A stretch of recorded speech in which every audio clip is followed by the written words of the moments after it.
You're listening to an Airwave Media Podcast. Feel like who art Ed? Try to slice it. Who art is Mr. Wood art Ed me? Yeah. Either way, it's ambiguous. It works on so many levels. I know. That's off to a great start. Welcome to Who Arted, weekly art history for all ages. I'm your host, Kyle Wood, and today we're looking at Johannes Vermeer's painting, Woman Holding a Balance. Interestingly, as famous as Vermeer is, we don't really have much information about him, his training. Really, his body of work is actually quite small. And I mean that in every sense. His paintings tended to be rather small works, but also, while most great artists created hundreds, if not thousands of artworks, we only have 30 some odd paintings by Vermeer. The exact number is hard to pin down, as some works have been questioned about their authenticity. In fact, I did an episode on a famous forger of Vermeer's called The Unbelievable Story of Han van Meegeren. If you want an art-themed true crime story, check it out. It's one of my favorites. I'll link it in the show notes. But this small body of work, along with the lack of documentation of his training, has led to some interesting speculation about Vermeer's process. Johannes Vermeer's father was an innkeeper and an art dealer. Now, as I said, we don't have much recorded, but people speculate that Vermeer's father likely introduced him to artists who trained him. One bit that we do have a record of comes in 1653. Johannes Vermeer was registered as a master artist with the Guild of St. Luke. That was the Artists' Guild, sort of like a trade union. Now, first appearing as a master artist is kind of like if you played basketball, but your first team wasn't a high school or a college team. You just went straight to the NBA. This lack of progression documented in his career, as well as the lack of a body of work showing practice improvements, evolution over the years, and the fact that most of his paintings seem to have been created in the same room in his house, has led to speculation that he may have had some sort of an optical device like a camera lucida or a camera obscura helping him to render his subjects so perfectly. I can't say that for sure, although I do think there is a compelling case to be made for it.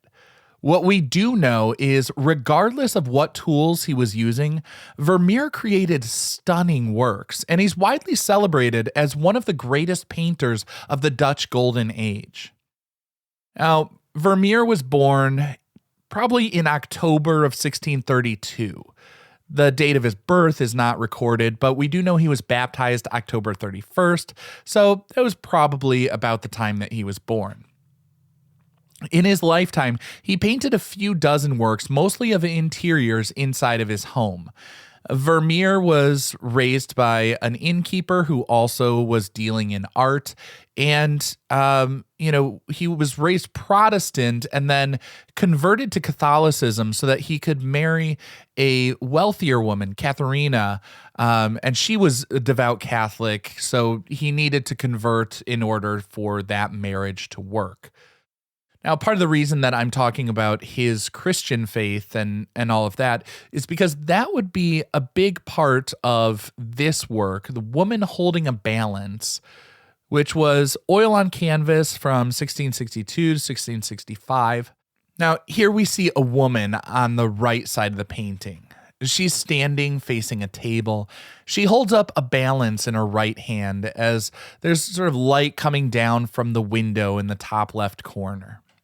She appears to be lost in thought as she looks down at the tiny balance. The balance was a regular part of life in the 17th century. Apparently, different provinces had their own systems of weights and measures. The value of a coin was determined by its material and weight rather than the face value. This led to some opportunities for fraud for dodgy people who might shave down coins and pocket a little bit of precious metal. In this painting, there has long been debate about what the woman is actually weighing. Many have insisted she is weighing gold, and that's been a popular interpretation dating back to the description in an auction catalog from 1696.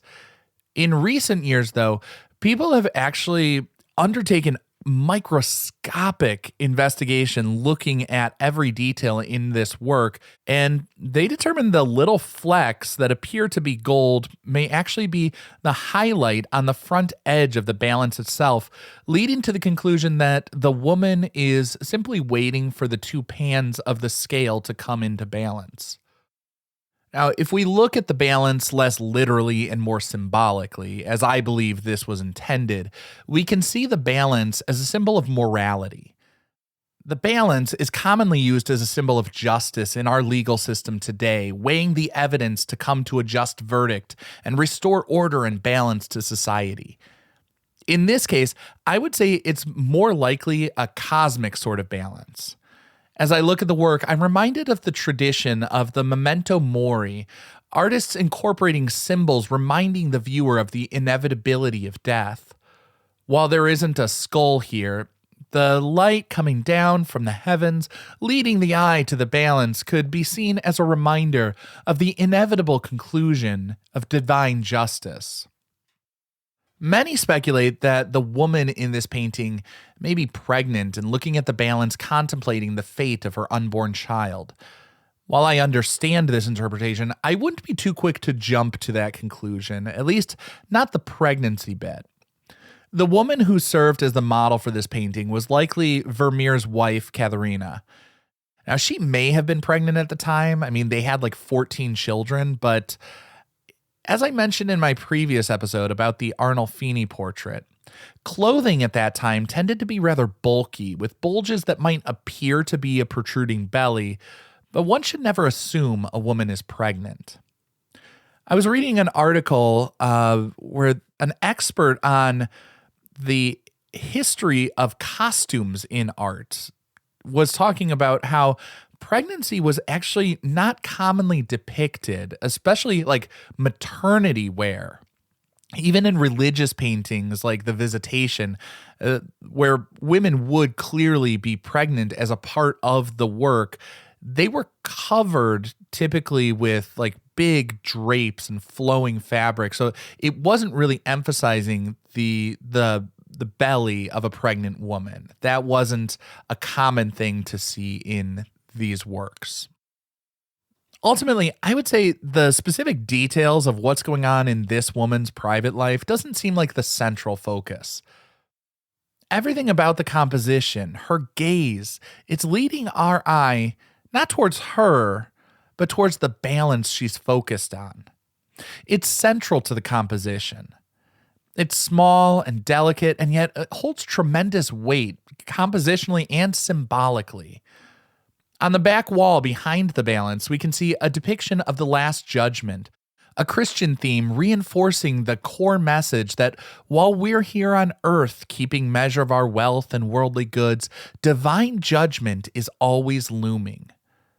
The work is intended to encourage temperance and moderation.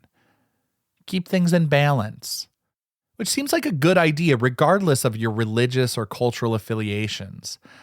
I suppose that's probably why Woman Holding a Balance has held up even 360 years later. This concludes this week's episode of Who Arted, part of the Airwave Media Podcast Network. If you found this tolerable, please leave a rating or review on your favorite podcast app. You can find images of the work being discussed this week and every week on social media at Who Arted Podcast on Twitter, Instagram, and TikTok, and of course on the website whoartedpodcast.com. Podcast done.